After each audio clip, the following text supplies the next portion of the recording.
Well, what a pleasure to be here. I was listening when the Prime Minister talked about this being the 70th anniversary of the partition agreement of 1947. And it is an extraordinary image to me. It has always struck me. At that same moment when almost every Jew across the world was glued to their radio, listening this vote evolve from the United Nations.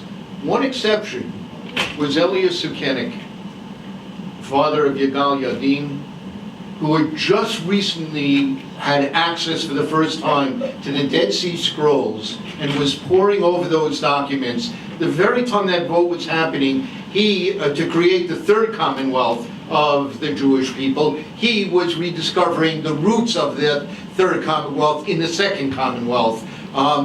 They're binding together the centuries of history of the Jewish people in the land of Israel. I'm particularly honored to be here as you celebrate that 70th anniversary and the centennial of the Balfour Declaration, this extraordinary organization, the American Zionist movement, and to be here with such dear friends. Leslie Weiss and I have worked together on many Holocaust-related issues. Steve Trachtenberg here is the model of an exemplary president. And when we get around to creating a Hall of Fame of America's greatest Jewish civil servants, in the opening class, the founding class, Stu Eisenstadt's name will loom large. And to have Richard Heidemann, who I've worked for years, to introduce this, made it special. Herb Black and I, a respected colleague for decades, but our family friendship goes back some 65 years. So it is a special pleasure to be with him in this setting. I am sorry that Keith Harper isn't here. I had the opportunity to work very closely with Keith Harper during my tenure. He did an extraordinary job on behalf of the United States, and part of that work on behalf of the United States was held to mitigate some of the consistent excesses of the Human Rights Council and anti-Israel activity. He did an extraordinary job in pulling people behind the scenes to get that work done. Whatever differences the United States and Israel have had over the Iran agreement, the Prime Minister of Israel has consistently acknowledged that it was the extraordinary effort of the United States to put together a significant expansion in the sanctions regime, bringing in almost everyone in the international community, including China and Russia, behind these efforts that brought them to the negotiating table. And Keith Harper, quietly behind the scenes, played a role in mobilizing the expansion of sanctions that took place during his tenure there. He would have had really fascinating stories of how that long history that Stu Eisenstadt just talked about continues in a robust manner today by American diplomats all across the globe on behalf of the special relationship between the United States and Israel. I also just want to acknowledge Josh Weinberg, Rabbi Josh Weinberg, who is the head of the Reform Jewish movements. I think I was asked to be here because of the diplomatic period of my life, but I think people know my long attachment to the National Reform movement. You may have noticed he's running in and out today, and he's running in and out today simply because the media wants to know our reaction to the fact that Reformed Jewish leaders from around the world gathered together in the last couple of days in Israel to celebrate the ordination of our 100th Israeli Reform rabbi that we've ordained at the Hebrew Union College. And in going to the wall to celebrate, were attacked by ultra-Orthodox activists, backed by, at the instruction of the rabbi of the wall, the security guards as well. So the headlines of International Reform Jewish leaders roughed up by security guards at the wall speaks across these 8,000 miles to the discussion that we are having right now. I was honored to serve for a bit over 2 years as the United States Ambassador for International Religious Freedom, that have been working day in and day out, side by side, with our special representative to combat anti-Semitism across the globe. Ira Foreman, who did a really remarkable job, Hannah Rosenthal preceded him, and others have preceded at very important posts. But that was part of our mandate as well. In my journey to 35 countries, 82 cities, meeting with countless religious communities, hundreds of religious leaders across the globe, I came away with a number of insights relevant to our focus on Israel today. So let me just mention them briefly, and then I'll turn it over to Leslie. First, and I think you know what the job consists of. We see today the rise of non-state actors like ISIS, Boko Haram, Al-Shabaab, Al-Qaeda, and others who make their use of force to decimate people who differ with them religiously, ethnically cleanse communities that they control, kill those people within their own religious communities who disagree with them. We see extremist Hindu groups and extremist Buddhist groups engaged in some activity across the globe as well. The plight of the Rohingya Muslims today being ethnically cleansed before our eyes is a keen example of that. Secondly, we dealt with all the laws that restricted religious freedom, restricted the rights of some religions to function. They're all within countries, the rights of people to worship the way they wanted, to speak openly of their religious belief. Those countries that have laws that punish people for saying things that offend majority, the 74 countries across the globe that have blasphemy laws, or the 10% of the countries of the world that have apostasy laws, some involving the death penalty, in which people can be put to death simply by saying something that they believe to be true religiously that offends the sensibility of minority groups, or making a heartfelt change in their religion, converting to another religion, which can be punished by death in some countries. These were all part of the work that we had to do wherever people were being discriminated against because of their religion.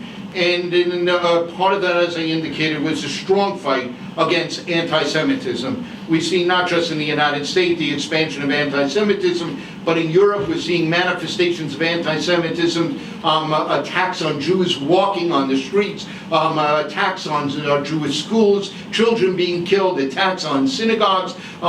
Here we're seeing a manifestation of anti-Semitism that frankly none of us thought we would see again in our lifetimes after the Holocaust today. And we're seeing across the globe with the internet the spread of anti-Semitic memes and modalities and messages here in areas of the world they had never existed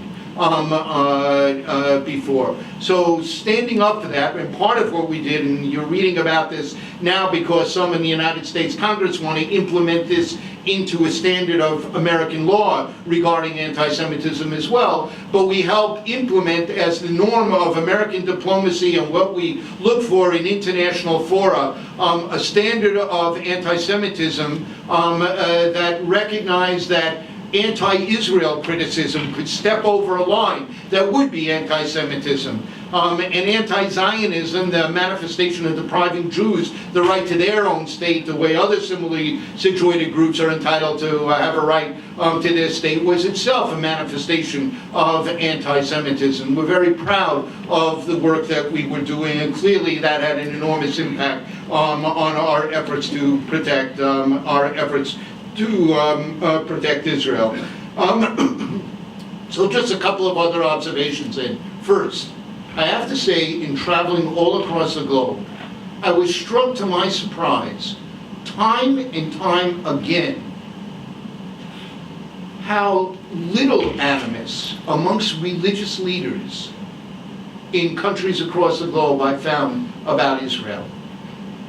And the opportunity of those in the pro-Israel community, whether we're talking about the Jewish community, whether we're talking about Christian communities that are committed to Israel well-being, to build coalitional relations with a broad range of religious leaders all across the globe, is an area that we need to invest much more time, efforts, and resources in doing. They can help be a bulwark against the foreign policy of countries being manipulated into an anti-Israel posture, and we have not done a good enough job in that regard. Secondly, I talked about the extraordinary work that we do at the Human Rights Council. We need to be far more supportive and aware of that in the Jewish community, the community of Jewish supporters of that, and work on that. I would urge that all of us use whatever contacts we have with this administration to urge that a successor to Ira Foreman as a special representative for combating anti-Semitism be appointed at a very high level as soon as possible. It is vitally important to our interests here. Finally, just for time, I do want to come back to where I began. It is one of the great ironies of all of Jewish history that the one democracy in the world today that has legal discrimination against large segments of the Jewish community is the Jewish state of Israel. The administration, the Netanyahu administration, walking away from the signed agreement to make the space of the Western Wall equally accessible to all streams of Judaism, divides diaspora Jewry and Israel, divides within Israel the Orthodox or ultra-Orthodox communities from the more egalitarian communities in Israel. And the inability of hundreds of thousands of Israeli citizens from being able to get married because they're not considered Jewish, and there is no civil marriage in Israel, is a violation of the International Covenant of Civil and Political Rights here, and is a message of delegitimization to those who make up the substantial majority of the Jewish streams here in the United States. These are issues of religious freedom that directly affect Israel and threaten, as Stu Eisenstadt said, to undermine support. Was those senators and congresspersons, the Jews that they know in the main are Reform and conservative Jews, here in their congregations in states across the country that have small Jewish communities. It is the Reform and conservative synagogues and rabbis that they know. They don't understand this. And it is helping to divide younger Jews in the United States who weren't born seeing Israel through the Exodus filter, the movie Exodus, that was a filter so many of us saw it through. Here it is creating an Israel that becomes harder for them to connect with and identify with when they're told that they're a part of a second-class Jewish segment of the community in the eyes of the Israeli government. This has nothing to do with what the Orthodox in Israel do. This has to do with what the government of Israel does. A fundamental tenet of religious freedom, as initiated, pioneered in America in its three prongs of the Constitution: no religious test for office, free exercise of religion, no establishment of religion, created for the first time in all of human history a country in which there was a promise, although it took us a while to implement that promise, which is true with many of the promises of our founding documents, the promise that for the first time in human history, your rights as a citizen would not depend upon your religious identity, your religious practices, or your religious beliefs. That became a reality in 20th century America in the mid-century when the Supreme Court gave a robust interpretation to free exercise of religion and no establishment of religion. That was exactly the era that the Universal Declaration of Human Rights and the International Covenant of Civil or Political Rights were being established. That is a norm here. No one in Israel or any other country should be denied rights as citizens because of their religious practices or beliefs. And for this to be the impact, that denial of rights, to large segments of the Jewish community, undercuts support for Israel, divides the Jewish community in the long run, is inimical to Israel's values, Israel's interests, Israel's security and well-being. America has been a voice, if you look at our annual report on international religious freedom, that has raised this concern repeatedly.